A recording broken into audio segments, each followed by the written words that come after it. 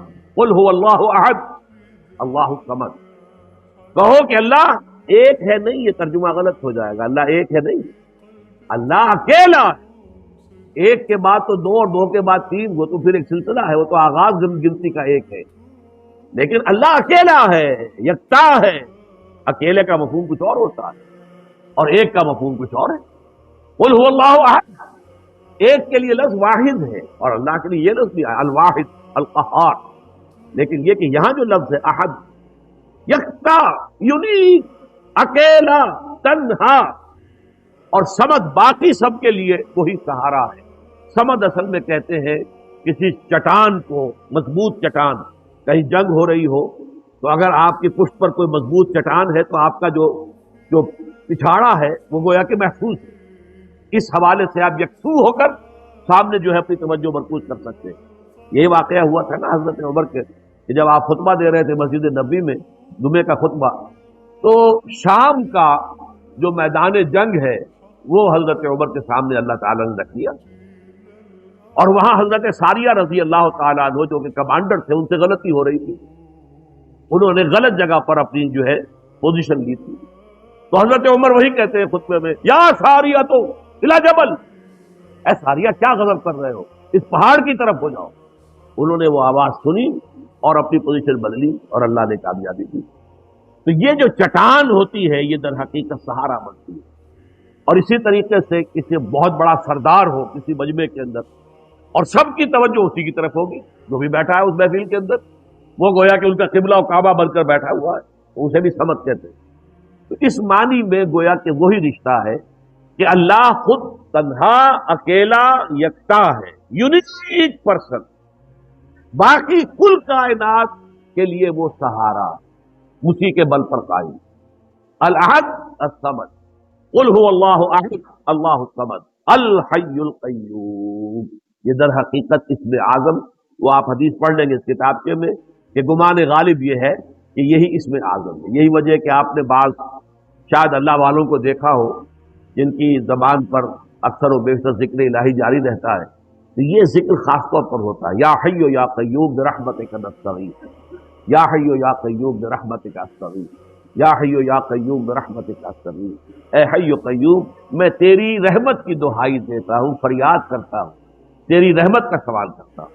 تو حی و قیوم جو ہے گمان غالب ہے کہ یہ اللہ کا اسم اعظم ہے۔ الحی القیوم لا تاخذہ سنۃ ولا نوم، اس کی وضاحت میں پہلے کر چکا ہوں۔ ہماری حیات میں اونگ بھی آ جاتی ہے، غافل ہو گئے، نیند بھی آتی ہے، اللہ کو نہ اونگ لاحق ہو سکتی ہے اور نہ نیند۔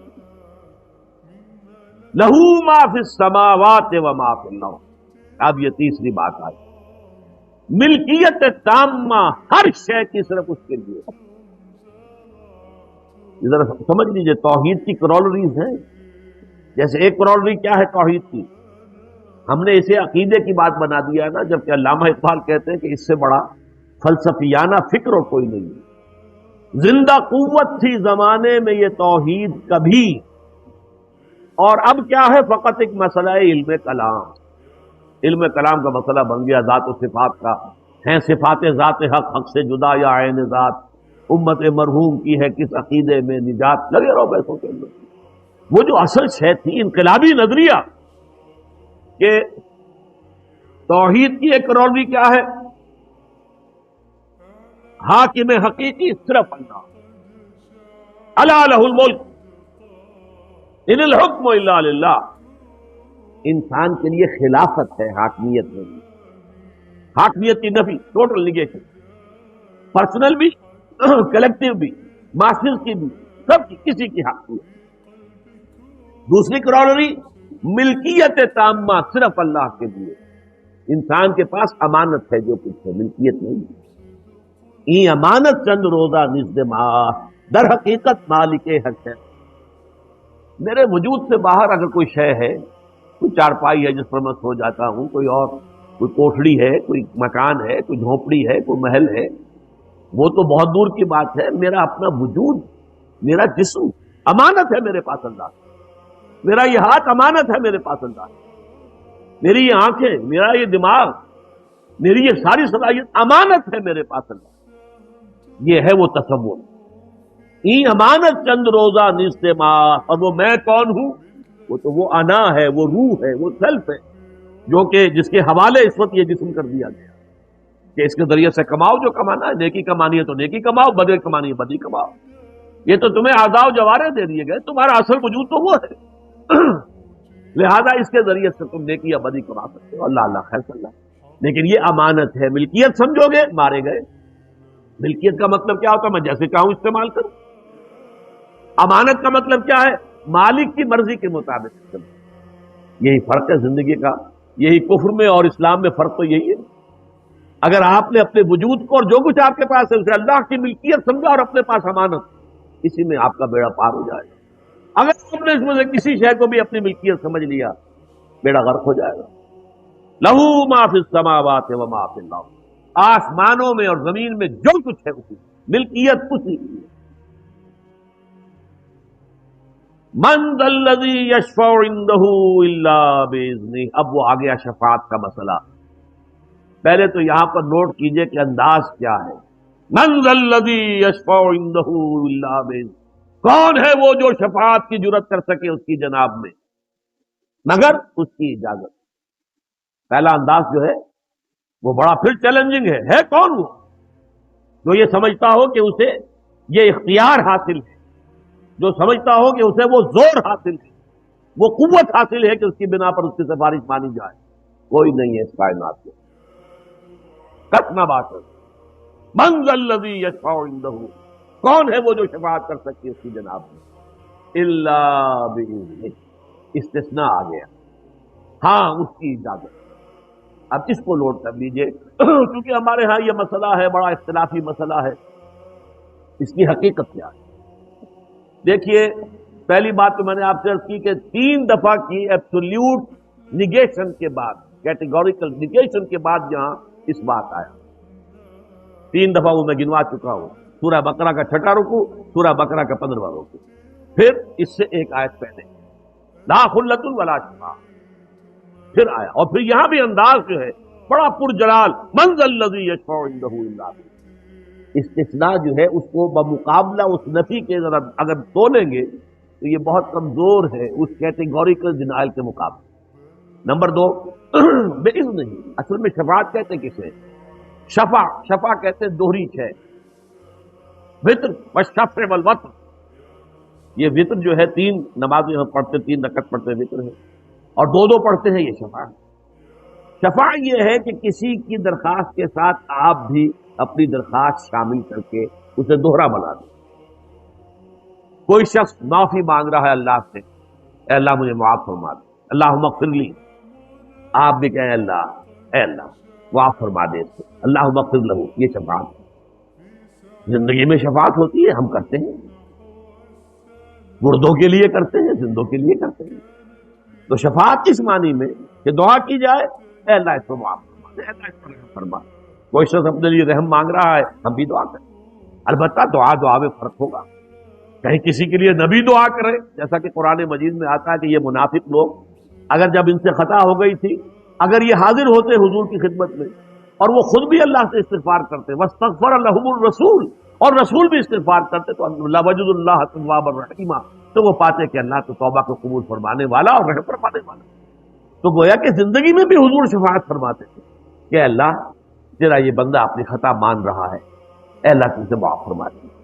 بس اوقات ایسا ہوتا تھا میں نے معاف کر دیا، اے اللہ تو بھی معاف کر، کیونکہ جو خطا ہوتی تھی ظاہر بات ہے وہ کسی دین کے معاملے میں ہوتی تھی، اور حضور چونکہ اس وقت کی جو جد و جہد ہو رہی تھی اس کے قائد تھے، تو گویا کہ وہ ان کے خلاف ایک بات جا رہی ہے، تو میں نے بھی معاف کر دیا، اللہ تو بھی معاف فرما دے۔ یہ شفاعت قیامت میں بھی ہوگی، البتہ 2 اذن اس کے ساتھ شامل ہے۔ جو شفاعت کرے اسے اجازت ملے کہ ہاں تم شفاعت کر سکتے ہو، جس کے لیے سفارش کی جا رہی ہو اس کے لیے بھی ایکسپریس پرمیشن ملے، اس کے لیے کر سکتے۔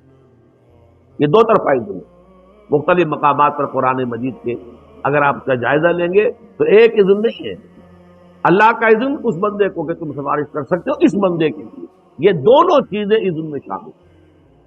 اب سوال پیدا ہوتا ہے جب ہم ساری باتوں کی کوئی عقلی توجیہ بھی کرنے کی کوشش کرتے ہیں کہ پھر شفاعت کا فائدہ کیا ہے؟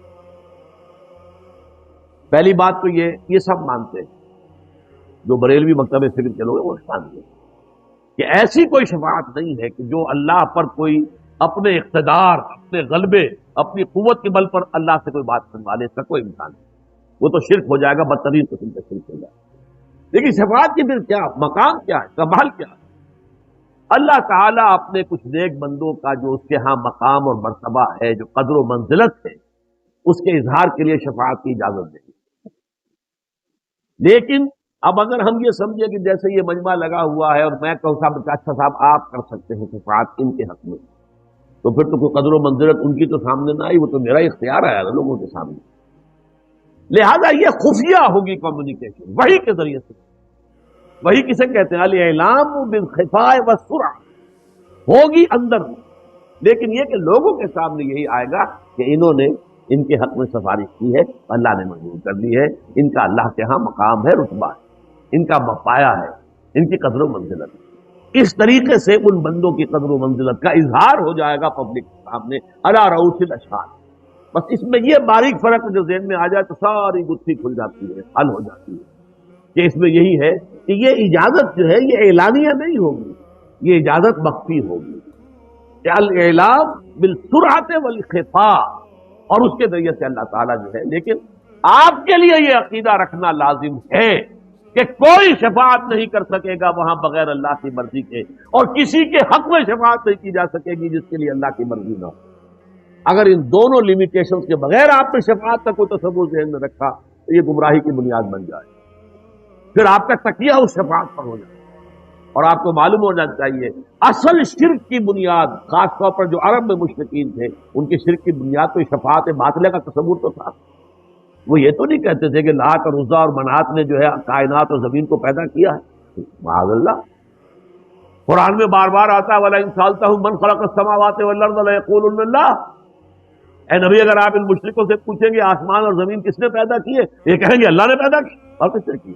لات نے، عزا نے، منات نے، کسی نے بھی پیدا نہیں کی۔ ان کا مقام کیا تھا؟ وہ کہتے تھے یہ اللہ کی بیٹیاں ہیں، اللہ کی لاڈلی ہیں، اور یہ شفاعت کریں گی ہماری، اور اللہ اس کی شفاعت کو رد نہیں کر سکے گا۔ پیاری بیٹی آپ کے پاس آئے، اور مجھے اس پر بھولتا نہیں یہ واقعہ، حضرت فاطمہ رضی اللہ تعالی عنہ، لفظ جگر، نور چشم، محمد رسول اللہ کا صلی اللہ علیہ وسلم، جتنی محبت آپ کو تھی ہم اندازہ نہیں کر سکتے، اتنا احترام کرتے تھے کہ حضرت فاطمہ آتی تھی تو آپ کھڑے ہو جاتے تھے، اور پھر جو اپنی چادر ہوتی تھی وہاں انہیں بٹھاتے تھے حضرت فاطمہ، بہت ہی محبت۔ اور وہ لاڈلی اور محبوب بیٹی آئی ہے، ابا جان دیکھیے یہ میں چکی پیسنے کی وجہ سے یہ میرے ہاتھوں میں گٹے پڑ گئے، دیکھیے میں کنویں سے خود پانی لاتی ہوں مشکیزہ اپنے کندھے کے اوپر، تو یہاں پہ بندھی پڑ گئی ہے، نشان پڑ گیا۔ ابا جان اب تو عام لوگوں کے ہاں بھی بڑی سہولتیں ہو گئی ہیں، بڑی فراوانی ہے، اب تنگ دستی کا دور ختم ہو گیا، غزوہ خیبر کے بعد ایک دم بڑی خوشحالی آ گئی، تو ابا جان مجھے بھی کوئی غلام، کوئی کنیز عطا کر دیجیے تاکہ مجھے میرے کام میں کوئی ہاتھ بٹائے، اور کوئی دولت نہیں مانگی تھی، ایک معاون ہیلپر۔ فرمایا نہیں بیٹی یہ چیزیں ہمارے لیے نہیں تھی، میں تصور نہیں کر سکتا کیا بیتی ہوگی حضور کے قلب پر ہوا۔ فاطمہ درخواست کرتی ہے، اور کس انداز میں درخواست کر رہی ہے، اپنے ہاتھوں کے گٹے دکھا کر اور اپنے کندھے کی بندیاں دکھا کر کر رہی ہے، لیکن وہ اختیاری فقر، یہ چیزیں ہمارے لیے نہیں، میں تمہیں اس سے بھی زیادہ قیمتی شے دیتا ہوں۔ تسبیح فاطمہ عنایت کی ہے کہ ہر نماز کے بعد 33 مرتبہ سبحان اللہ، 33 مرتبہ الحمدللہ، 33 یا 34 مرتبہ اللہ اکبر کہہ دیا کرو، یہ کہیں زیادہ ہے غلام سے اور کسی سے نہیں۔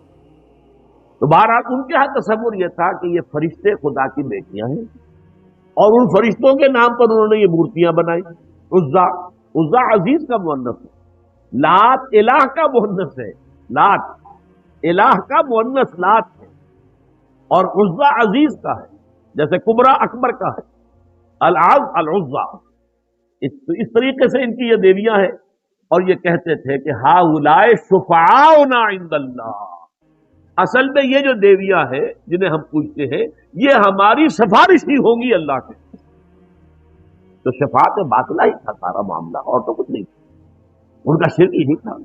وہ یہ نہیں سمجھتے تھے کہ کائنات کے خالق جو ہے یہ لات عزا منات حبل جو ہے یہ کائنات کے خالق نہیں، سفارشی ہیں، لیکن ان کی سفارش رد نہیں کی جا سکتی۔ تو یہ تصور جو ہے اگر کسی درجے میں بھی ہے تو اسے ذہن سے نکال دیجیے۔ ہاں اس بات ہے اللہ اپنے کچھ مقرب بندوں کا مقام ظاہر کرنے کے لیے خفیہ طور پر انہیں اجازت دے گا اور ان کی بھی صلاحیت کر دے گا کہ کس کے حق میں شفاعت کر سکتے ہیں۔ اچھا یہ بھی نوٹ کر لیجیے کس کے حق میں شفاعت ہو سکتی ہے، اس کی مثال کیا ہے؟ دنیا میں بھی ہے مثال، اگرچہ وہ اسلامی اصول کی روح سے تو غلط ہے۔ آج کل جو ہوتا ہے معاملہ مرسی اپیل کا، کوئی قتل کا مقدمہ ہے اور ایک قاتل جو ہے ثابت ہو چکا ہے اس نے قتل کیا ہے، کولڈ بلڈڈ مرڈر ہے، اور اس نے واقعتاً قتل کیا ہے، اور پھر یہ کہ اس نے اپیل کر لی، سیشن جج سے بھی بات ہوئی ہے، اور ہائی کورٹ، سپریم کورٹ، اس کے بعد ابھی اسے ایک رائٹ آف اپیل ہوتا ہے to the head of the state. اب ہیڈ آف دی اسٹیٹ کو جو اختیار آج کل دیا، اسلام میں نہیں ہے یہ، لیکن میں تو آج کل کی مثال سے بات سمجھانا چاہ رہا ہوں۔ ہیڈ آف دی اسٹیٹ کے پاس یہ اختیار نہیں، ابھی مطلق نہیں ہوتا، وہ بھی ایک طرح کا ریویو کرتا ہے پورے مقدمے کو دیکھ کر کہ کہیں کوئی ایسی بات، بسا اوقات ایسا ہوتا ہے کہ قانون کی لمیٹیشنز ہیں کہ جن کے اندر بعض چیزوں کو آپ کنسیڈر نہیں کر سکتے، اس کے لیے کیا محرک بن گیا تھا، اس کے لیے کیا حالات تھے، کس طرح کی تنگی میں یہ آ گیا تھا، ان چیزوں کو ظاہر بات ہے قانون اس سے ڈیل نہیں کر سکتا۔ قانون تو ڈیل کرے گا، اس نے قتل کیا، سیدھی سیدھی بات، یہ حالہ قتل ہے، برآمد ہو گیا، وہ بھی مان رہا ہے میں نے قتل کیا، ختم ہے۔ لیکن یہ کہ اگر کہیں کوئی امکان ہے کہ جس میں اس کو ہم قابل رحم سمجھ سکیں تو پھر وہ اپیل منظور ہوتی ہے، ورنہ نہیں۔ اسی طریقے کا معاملہ ہے کہ آن آل لیگل گراؤنڈ ایک شخص کنڈم ہو چکا، لیکن اللہ تعالیٰ کے علم میں ہے کہ اس کے بارے میں گنجائش ہے، رحم کی گنجائش موجود ہے، لیکن بجائے اس کے کہ وہ اپنے رحم کا اظہار فرمائے، وہ اپنے کسی مقرب بارگاہ بندے کی طرف سے اس کی سفارش کا اعلان کروا کے تو گویا کہ اس کے مقام کو واضح کرتے ہیں اپنے عوام کے ساتھ۔ یہ ہے جو کچھ میں نے آج تک سمجھا ہے اس مسئلہ شفاعت کے بارے میں، واللہ عالم۔ آگے چلیے، یعلم ما بین ایدیہم وما خلفہم، وہ جانتا ہے جو کچھ کہ ان کے سامنے ہے اور جو کچھ کہ ان کے پیچھے ہے۔ اب ہم سے مراد کیا ہے؟ کل مخلوقات، اور خاص طور پر آئے گا شفاعت کرنے والے۔ ویسے تو یہ کہ ہر مخلوق کے آگے جو کچھ ہے، پیچھے جو کچھ ہے، اس سے پہلے جو کچھ تھا، اس کے بعد جو کچھ ہوگا، سب اللہ کے لیے۔ یعلم ما بین ایدیہم وما خلفہم، لیکن یہاں جو ہے ایک تو یہ کہ اللہ کے صفت علم پر سمجھ لیجیے، علم مطلق، حیات مطلق، اللہ کا علم بھی مطلق، اللہ کا علم قدیم، اللہ کا علم ذاتی ہے، کسی کا عطا کردہ نہیں، جبکہ جملہ مخلوقات کا علم اللہ کا عطا کردہ۔ فرشتوں سے جب کہا تھا انبئہم باسمائہم، اور جب ان سے کہا تم بتاؤ ذرا، تو انہوں نے صاف کہا کہ لا علم لنا الا ما علمتنا، اے اللہ ہمیں تو سوائے اس علم کے جو تو نے ہمیں عطا کیا اور کوئی علم حاصل نہیں، ہمارے پاس ذاتی علم ہے ہی۔ اسی طریقے سے تمام انبیاء کا معاملہ، اگرچہ ہم یہ نہیں کہہ سکتے کہ اللہ نے اتنا علم دیا، یہ ناپ تول ہم نہیں کر سکتے۔ یہ تو ایسا ہے کہ ہمارا تو پیمانہ جو ہے وہ تو سونار کی ترازو کی طرح ہے، جس میں تولے اور ماشے تو تول سکتے ہیں، چلو سریا تو اس میں آپ نہیں تول سکتے، تو ہمارا ذہن تو وہ ہے، ہم نہیں جان سکتے اللہ نے حضور کو کتنا علم دیا، لیکن یہ ہم جانتے ہیں کہ محدود ہے اللہ کا عطا کرنا۔ یہ تین باتیں مجھے ایک مرتبہ جب کہ ابھی میں میڈیکل کالج میں پڑھتا ہی تھا، اللہ تعالیٰ نے چونکہ اس وقت سے ہی قرآن مجید سے بھی شغف عطا کیا تھا، درس قرآن میرا اس زمانے میں بھی پسند کیا جاتا تھا، جمعیت طلبہ کا میں کارکن تھا، تو میں اس مسئلے پہ ایک بریلوی عالم دین سے منٹگمری کے، میں ان کے پاس گیا کہ یہ علم غیب کا مسئلہ آپ کا، نبی کے علم کے بارے میں آپ کا عقیدہ کیا ہے بتائیے۔ انہوں نے کتابیں لا کر دکھائی کہ دیکھیے حضور کے علم کے بارے میں یہ تین باتیں ہم مانتے ہیں، حضور کا علم ذاتی نہیں ہے، عطائی، حضور کا علم قدیم نہیں ہے، حادث، حضور کا علم لا محدود نہیں ہے، محدود ہے۔ میں نے کہا میرا تو جھگڑا آپ سے کوئی نہیں رہا، ختم ہوئی میری بحث تو ختم ہوئی۔ اب یہ کہ کتنا علم ہے اور کتنا نہیں ہے، یہ میں کون ہوں اس کا فیصلہ کرنے والا، یا کون انسان ہے جو فیصلہ کر سکتا ہے کہ اللہ نے اپنے نبی کو کیا علم دیا، کیا دکھایا، کیا کچھ سکھایا۔ علمہ شدید القویٰ، وہ جو تعلیم دی ہے، اب ظاہر بات ہے کہ وہ جو بھی دی ہے اس نے دی ہے، ہاں یہ ضرور ہے ذاتی نہیں ہے، عطائی ہے۔ قدیم نہیں ہے، حادث، لا محدود نہیں ہے، محدود ہے۔ اب محدود جو ہے کروڑوں بھی ہے تو بھی محدود ہے، اور 10-20 کا عدد ہے وہ بھی محدود ہے۔ محدود کے اندر آپ اس کے کوانٹٹی ویلو پر مت جائیے، لیکن ہے محدود، لمٹ۔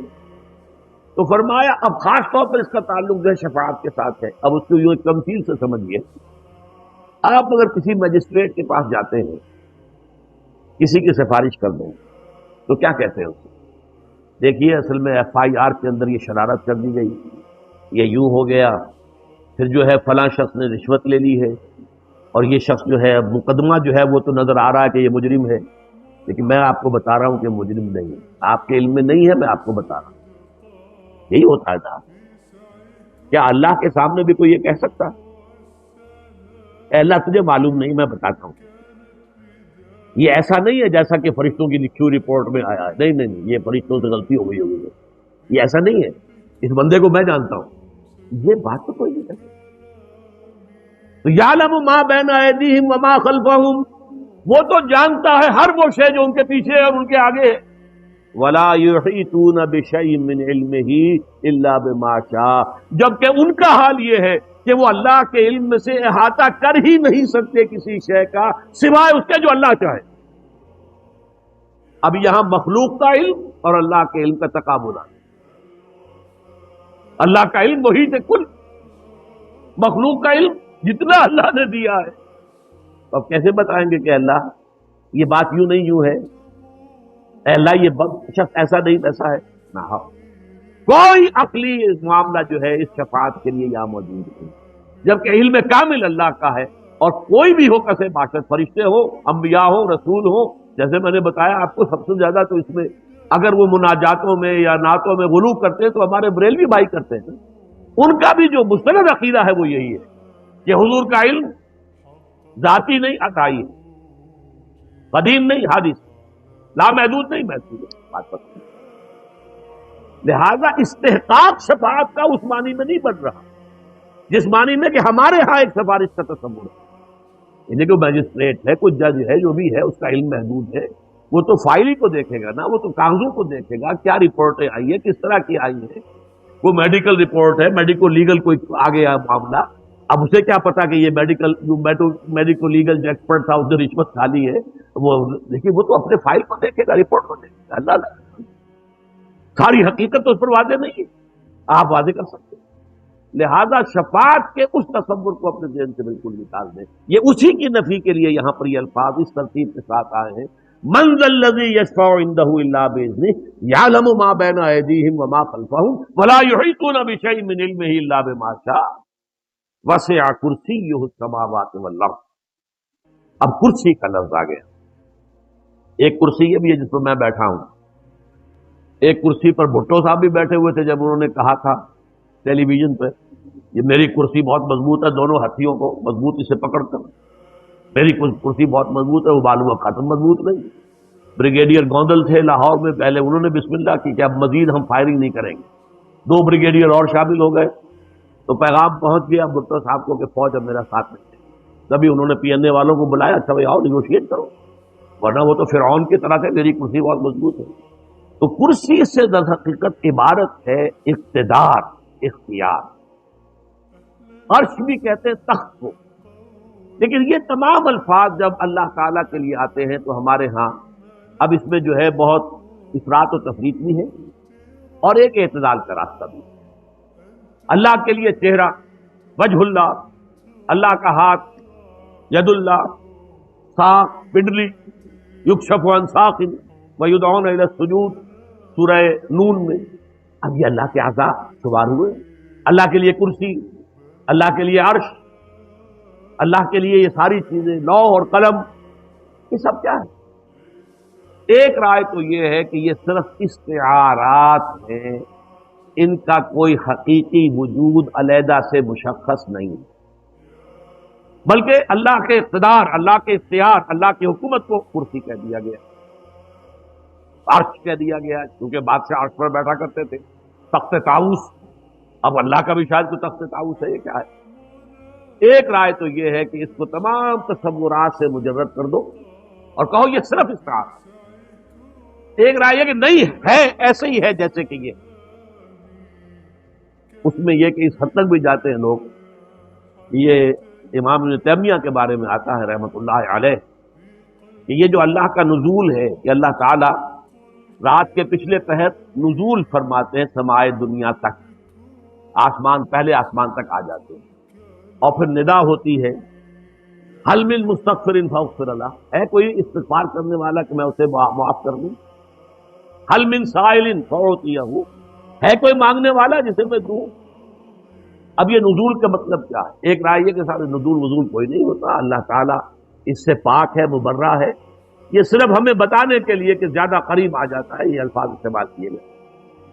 امام ابن تیمیہ نے ایک مرتبہ اس پر زور دینے کے لیے کہ نہیں جب یہ لفظ آیا ہے قرآن مجید میں تو نزول ہے، تو کہتے ہیں یہ ویسے اگرچہ میں باور نہیں کرتا کہ انہوں نے ایسا کیا ہو، لیکن ہو جاتا ہے بعض اوقات آدمی جذبات میں آ کے کہ وہ اپنی ممبر کی سیڑھی سے نیچے اترے، اس طرح اترتا ہے اللہ جیسے میں اتر رہا ہوں، لیکن یہ بات صحیح ہے، یہ انداز صحیح ہے۔ درمیان کا راستہ یہ ہے کہ کوئی نہ کوئی حقیقت تو ان چیزوں کی ہے، لیکن ہم نہیں جان سکتے وہ کیسی ہے، اور ہم اپنی مادی چیزوں پر قیاس نہیں کرتے، لیکن کوئی حقیقت ہے۔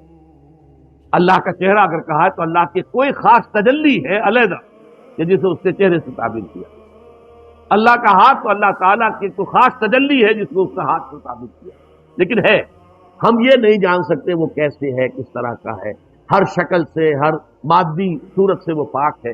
تو یہاں پر بھی ہم اسی معنی میں لیں گے، اس کا تخت حکومت، اس کا پایہ اختیار، وسع کرسیہ السماوات والارض، تمام آسمانوں اور زمین کو محیط، ولا یؤودہ حفظہما، اور اس پر ہرگز گراں نہیں گزرتا ان دونوں کی حفاظت کا معاملہ۔ پڑھ چکے نا، قیوم وہی ہے، تھامے ہوئے وہی ہے، لیکن اس کے اوپر یہ گراں نہیں ہے۔ یہ کائنات کے بارے میں تم تصور کرو، اتنی وسیع اور اس کائنات کا چلانا کتنا مشکل کام ہے، کتنی بھاری ذمہ داری ہے، اللہ تعالیٰ کے اوپر ہرگز وہ گراں نہیں۔ اس کی ہی مثال ہے جب تورات، اصل تورات گم ہو گئی تھی اور بعد میں صرف وہ یادداشت سے مرتب کی گئی، تو پھر وہاں جو ہے ایک لفظ کا اضافہ ہو گیا۔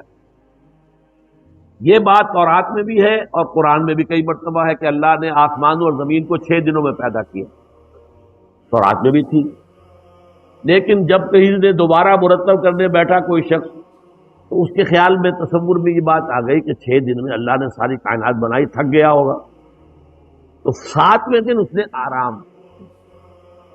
یہ ہے آرام کا تصور کہ جو تورات سے شروع ہوا اور پھر انجیل میں بھی، اور اس کے اندر یہ ہے کہ یہ اتوار کا دن آرام کا یا ہفتے کا دن آرام کا، تو یہ آرام کا تصور جو ویک اینڈ کا کانسیپٹ ہے اسلام میں نہیں ہے۔ اب اس کی نفی کی سورہ قاف میں وَلَقَدْ خَلَقْنَا السَّمَاوَاتِ وَالْأَرْضَ وَمَا بَيْنَهُمَا فِي سِتَّةِ أَيَّامٍ وَمَا مَسَّنَا مِن لُغُوبٍ، واقعی ہم نے آسمان اور زمین اور جو کچھ ان کے مابین ہے اسے 6 دنوں ہی میں پیدا کیا تھا، لیکن ہمیں کوئی تکان ساری نہیں ہوئی تھی کہ جس کی وجہ سے ہمیں کسی آرام کی احتیاج۔ وہی بات یہاں کہی جا رہی ہے وَلَا يَئُودُهُ حِفْظُهُمَا وَهُوَ الْعَلِيُّ الْعَظِيمُ، وہ العلی، العلی، علی، یہ ہے صفت، بہت بلند و بالا، رفیع الشان، العلی، سب سے بڑھ کر بلند و بالا اور رفیع الشان، اور العظیم عظمت۔ اب یہ دو دیکھیے ڈائمنشنز ہیں، ایک ہے بلندی، ہم بھی کسی شے کی عظمت کا، ایک ہے کوئی شے اپنے حجم میں، جسامت میں، اپنی اس طرح کی شکل میں بہت عظیم ہو، عظمت والی، ایک یہ کہ بلند بہت ہو۔ اللہ کی ذات کے لیے دونوں الفاظ آئے، لیکن اس پر قیاس نہ کیجیے کہ کوئی مادی کیفیات، بہت بلند و بالا ہر شے سے، اور ہر بلند و بالا ہستی سے بلند تر، اور بہت عظمت والا، وَهُوَ الْعَلِيُّ الْعَظِيمُ۔ یہاں آپ نے دیکھا کہ یہ آیت مبارکہ توحید فی صفات کے ضمن میں حکمت کا، دانائی کا اور اللہ تعالیٰ کی معرفت کا بہت بڑا خزانہ۔ اب اس کے بعد جو آیت آ رہی ہے وہ پھر عمل سے متعلق ہے، اور وہ انفاق در حقیقت جو پہلی آیت میں آئی تھی، یا ایھا الذین آمنوا انفقوا مما رزقناکم من قبل ان یاتی یوم لا بیع فیہ ولا خلۃ ولا والکافرون هم الظالمون۔ اب اس کا محل کیا ہے، کہاں وہ خرچ کرنا ہے، کس کام کے لیے کرنا ہے، وہ اب آ رہا ہے لا اکراہ فی الدین، دین میں کوئی جبر نہیں ہے، یعنی دین میں کسی کو جبری طور پر داخل نہیں کیا جائے. اسلام قبول کرے گا اس کی آزاد مرضی ہے. یہ معاملہ نوٹ کر لیجئے، صرف مشرکین عرب کے لیے تھا کہ چونکہ حضور خود انہی میں سے تھے قومی اعتبار سے، امیین، هو الذی بعث فی الامیین رسولا منہم، اور ان کی زبان میں اللہ کا کلام آ گیا اور حضور نے آخری درجے میں اتمام حجت کر دیا ان پر. 23 سال تک عربی میں آپ نے دعوت دی ہے نا، ہندوستان تو آپ نہیں آئے، چین آپ نہیں گئے، لہذا وہ اتمام حجت اس درجے کا ہو گیا تھا کہ مشرکین عرب کے لیے کوئی آپشن نہیں تھا، اگر ایمان نہیں لائے گئے قتل کر دیے گئے. یہ سورہ توبہ کے شروع میں جو ہے کہ 4 مہینے کی مہلت ہے، سارے معاہدے ختم، براۃ من اللہ ورسولہ الی الذین عاہدتم من المشرکین، 4 مہینے کی مہلت ہے. فإذا انسلخ الأشهر الحرم فاقتلوا المشرکین حیث وجدتموہم، جب یہ 4 مہینے ختم ہو جائیں تو اے مسلمانوں قتل کرو ان مشرکوں کو جہاں بھی پاؤ. یہ دوسری بات ہے کہ ہوا نہیں، عظیم اکثریت ایمان لے آئی. جو کچھ لوگ تھے سر پھرے وہ پھر عرب کو چھوڑ کر چلے گئے. ابو جہل کے بیٹے تھے اکرما، وہ بھی جا رہے تھے. ابو جہل اکڑفو تھا تو بیٹا بھی آخر پتا پر پوت اور پتی پر گھوڑا، وہ بڑا اکڑفو تھا، میں اس وجہ سے تو ایمان نہیں لاؤں گا. تو وہ اب ہجرت کر کے جا رہا تھا. کبھی گئے تھے صحابہ کرام حبشہ کی طرف ہجرت کر کے، اب یہ حبشہ جا رہا. راستے میں طوفان آ گیا، بحیرہ احمر ہے نا، ریڈ سی. اب جتنے بھی لوگ کشتی میں تھے سب مشرک تھے، سب اللہ کو پکار رہے، کوئی لات عزیٰ منات کسی کو پکار ہی نہیں رہا. تو اس کا دل میں آیا کہ اگر تو ہماری فطرت میں ایک اللہ ہی ہے، لات منات عزیٰ کو تو یہاں کوئی پکار ہی نہیں رہا، تو یہی بات تو محمد کہتے ہیں صلی اللہ علیہ وسلم. تو اس بات سے بھاگ چکا ہوں میں. وہیں سے واپس آئے، آ کر جو ہے ایمان قبول کیے، اور پھر بہت سچے اور پکے مسلمان صحابی. اس کے بعد انہوں نے خاص طور پر مرتدین کے خلاف جو جہاد کیا اس میں شہید ہوئے، جام شہادت نوش کیا حضرت اکرمہ رضی اللہ تعالی عنہ ابن ابی جہل. تو بہرحال یہ معاملہ تھا خصوصی صرف اہل عرب کے لیے. اس کے بعد جب جو فوجیں نکلی ہیں خلافت راشدہ میں عرب سے باہر، تو 3 آپشن ہمیشہ تھے، آپ نے پڑھے ہیں تاریخ میں. ایمان لے آؤ، ہمارے برابر کے درجے کے ہو جاؤ، تمہاری جان مال عزت آبرو جائیداد ہر شے محفوظ. ہم یہ بھی نہیں کہیں گے کہ ہم پرانے مسلمان ہیں تو ہمارا حق زیادہ ہے، تم تو 9 وارث ہو 9 مسلم ہو، تمہارے حقوق کم ہے. نہیں، absolutely equal to us. This option is open. اگر یہ نہیں تو پھر یہ کہ چھوٹے ہو کر رہو، تم یہودی بھی رہ سکتے ہو، عیسائی، ہندو، سکھ، پارسی، بدھ، جو چاہو رہو، لیکن اسلامی ریاست کی بالادستی قبول کرنی پڑے گی اور جزیہ دینا ہوگا، ٹیکس دینا. اگر یہ بھی منظور نہیں تو پھر آؤ تلوار فیصلہ کر دے گی ہمارے اور تمہارے درمیان. ہمیشہ یہ 3 آپشن تھی.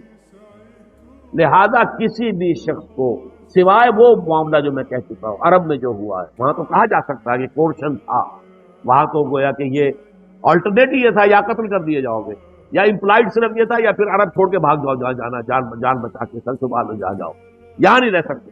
لیکن یہ کہ اس کے بعد پوری اسلامی تاریخ میں کسی ایک مرتبہ بھی کسی انسان کو جبرن مسلمان نہیں بنایا اپنی مرضی سے. ہاں جو مسلمان ہو اور دعویٰ کرے پھر اس پر جبر ہوگا. اب تمہیں نماز پڑھنی پڑے گی، نہیں پڑھتے ہو تو مار پڑے گی، سزا دی جائے گی، تعزیر ہوگی. بعض فقہا کے نزدیک تو قتل تک جائے گی. بعض کے نزدیک یہ ہے کہ اس کو جیل میں بند رکھو جب تک کہ توبہ نہ کرے اور پختہ وعدہ نہ کرے کہ آئندہ پابندی سے نماز پڑھو. یہ اب جبر ہوگا. یہ جبر کس چیز پر؟ تم نے اسلام قبول کیا، اب اسلام پر عمل کرنا ہو، لیکن اسلام کو قبول کرنے میں جبر نہیں. لا اکراہ فی الدین قد تبین الرشد من الغی. سعادت اور رشد اور ہدایت کا راستہ بالکل واضح ہو چکا ہے کج راستوں سے.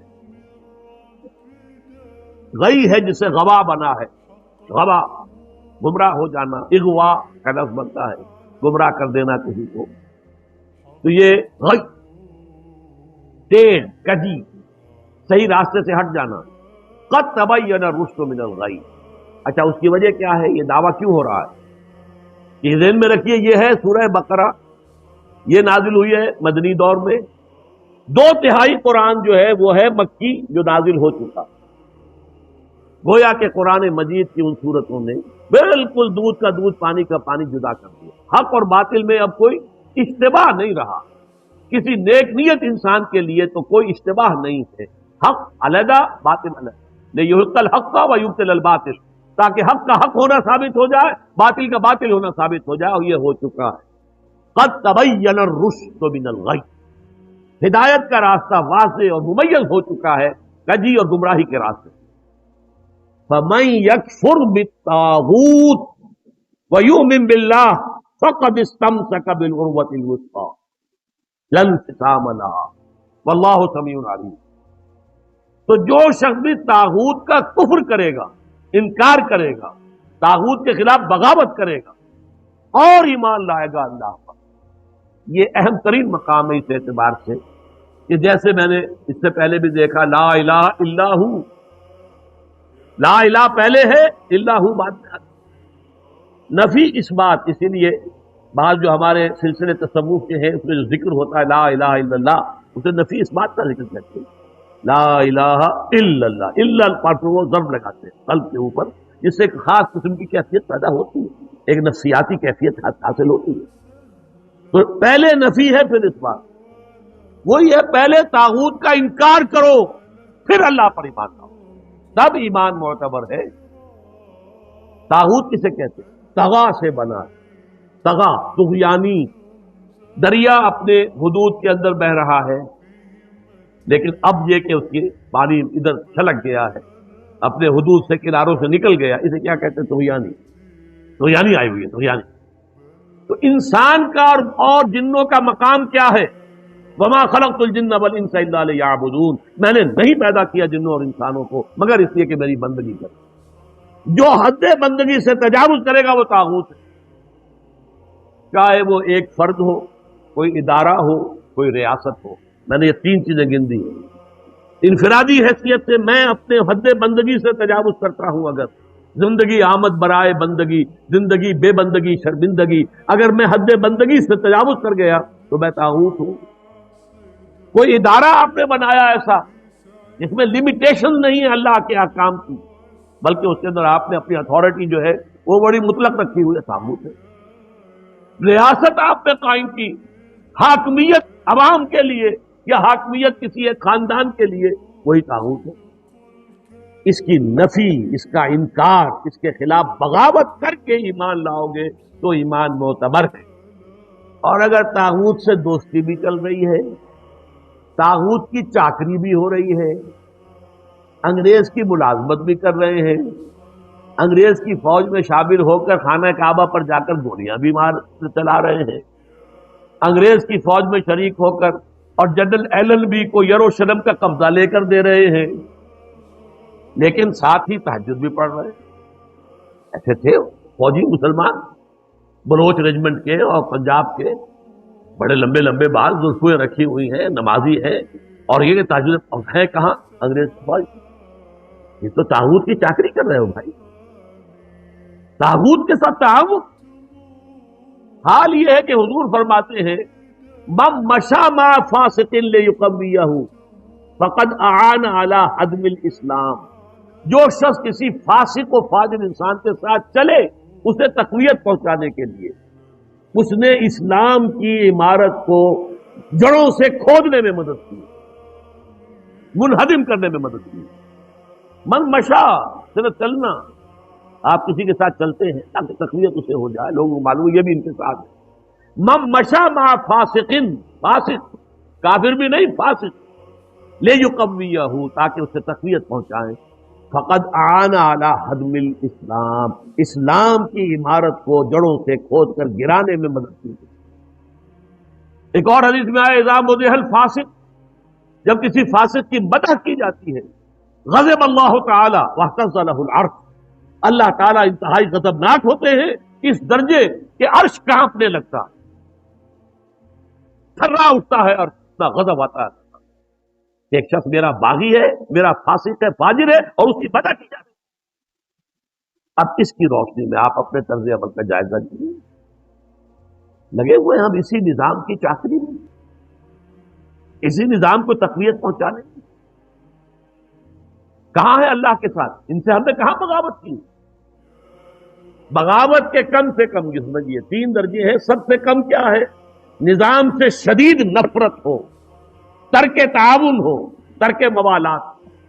یہ نیگیٹو حصہ ہے صرف. جیسے گاندھی نے کبھی کہا تھا ترک موالات، نہ انگریزی کپڑا پہنیں گے اور بلکہ ہم تو نہ کوئی اور امپورٹڈ شے استعمال کریں گے، اور بلکہ ہم تو جو ہے اپنی خدر خود بنیں گے اور پہنیں گے. ترک موالات، ترک تعاون، عدم تعاون، یہ پہلا درجہ ہے.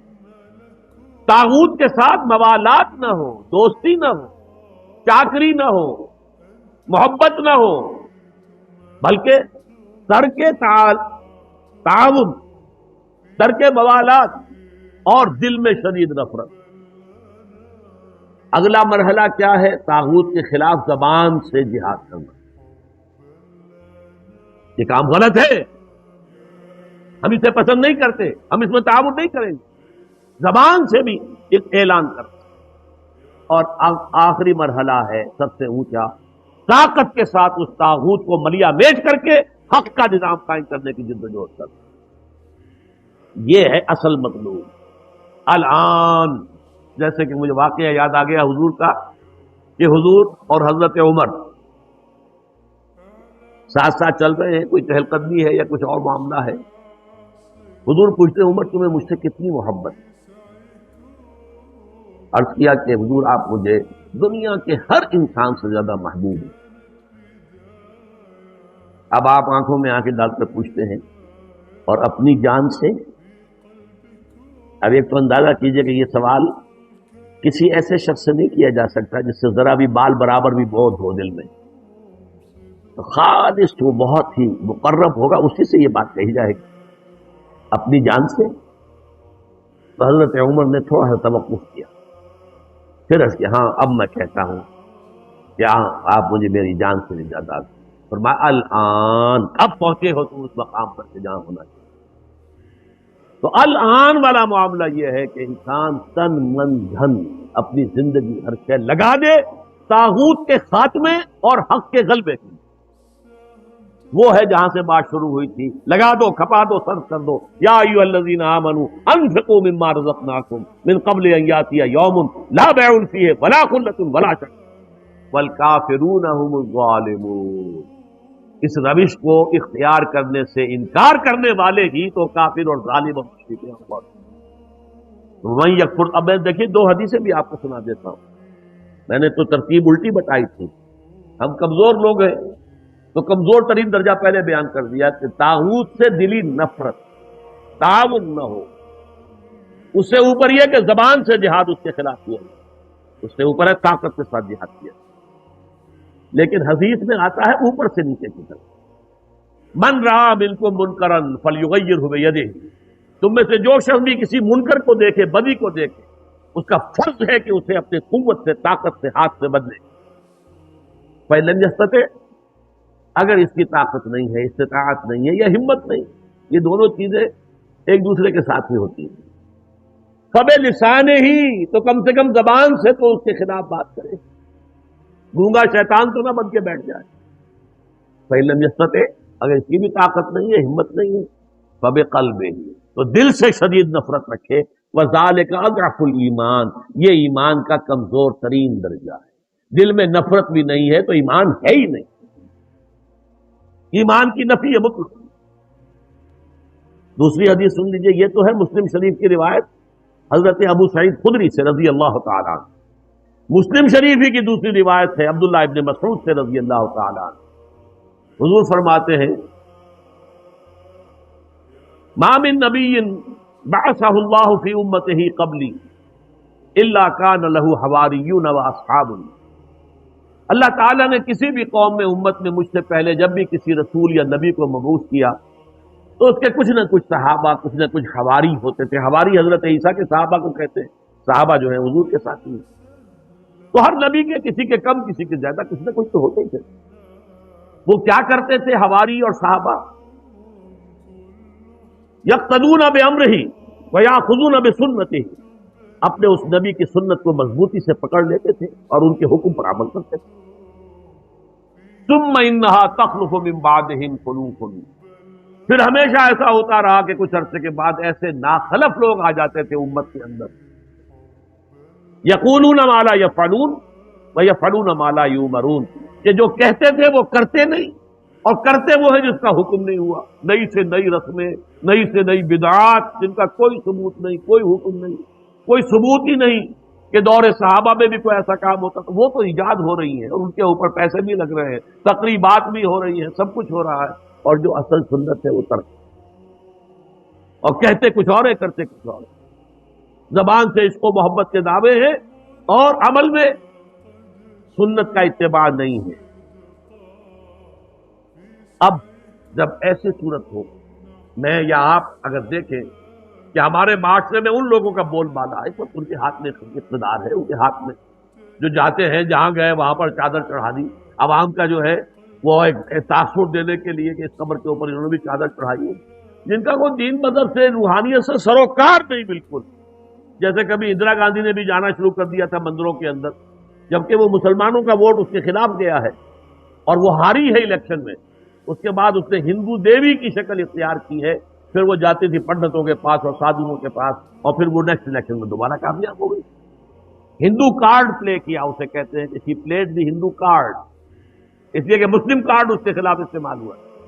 اسی طرح ہمارے سیاستدان، لیکن یہ کہ جو شخص بھی اس کیفیت سے دو چار ہو، اب سن لے، فمن جاہدہم بیدہ فہو مومن، جو بھی تم میں سے ایسے لوگوں کے خلاف اپنے طاقت سے اور اپنے ہاتھ سے جہاد کرے گا وہ مومن ہوگا۔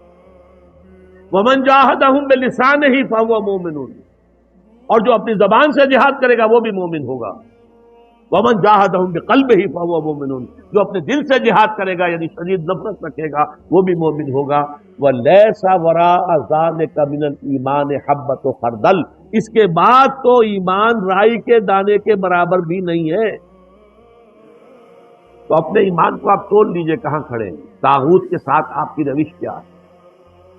بہرحال من یکفر بالطاغوت ویؤمن باللہ فقد استمسک بالعروۃ الوثقی، جس نے کہ طاغوت کا کفر کیا، طاغوت سے بغاوت کی اور اللہ پر ایمان لایا، اس نے مضبوط کنڈے کو پکڑ لیا ہے۔ یہ جو نقشہ ہے یہاں پر، اس کو تمثیل سے سمجھ لیجئے۔ سمندری جہاز میں فرض کیجئے کچھ عرشے پر کھڑا ہوا ہے، کوئی ہچکولا ایسا آیا کہ گر گیا سمندر میں، اور آپ کو معلوم ہے کہ اس کے ساتھ کنڈے لگے ہوتے ہیں۔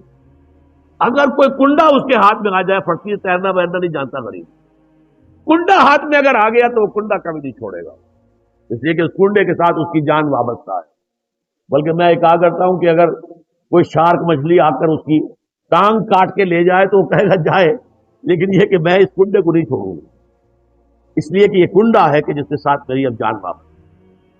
اسی طریقے سے گویا کہ انسان اپنی حفاظت اور تحفظ کے لیے وَمَن يَكْفُرْ بِالطَّاغُوتِ وَيُؤْمِن بِاللَّهِ فَقَدِ اسْتَمْسَكَ بِالْعُرْوَةِ الْوُثْقَىٰ، اس کا ہاتھ اس مضبوط کنڈے پر آ کہ جس کے بعد اس کی گمراہی نہیں ہے۔ لَا انفصام لَهَا، جیسے کنڈا مضبوط ہے، وہ اپنی جگہ سے نکلنے والا نہیں ہے، وہ ہٹنے والا نہیں ہے، جگہ چھوڑنے والا نہیں ہے، ٹوٹنے والا نہیں ہے۔ لَا انفصام لَهَا، ایسا کنڈا اس پر اس کا ہاتھ آ گیا ہے۔